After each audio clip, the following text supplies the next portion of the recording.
এত পরিমাণে দুর্ভোগ গেছে বলার কথা না, কেননা সকাল তখন 6:30 বাজে। আমি রীতিমতো সমস্ত কাজকর্ম করি, আর এখন তো শীতকাল। ম্যাক্সিমাম দিন শীতকালে কিন্তু রুটি তরকারি খেতে আমাদের বাড়িতে সবাই খুব পছন্দ করে।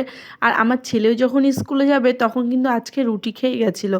আর এত পরিমাণে অস্বস্তি হয়েছিল আজকে, কেননা সকাল থেকে এখানে না কারেন্ট অফ ছিল, বুঝতেই পারিনি যে এতটা দেরি হয়ে যাবে। প্রায় 2টোর পরে কারেন্ট এসেছে, তারপরে কিন্তু মোটর মানে কি বলবো, ট্যাঙ্কিতে একদমই জল ছিল না।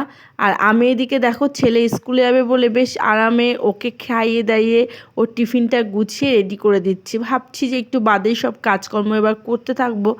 অমনি দেখো মোটরে জল নেই একদমই।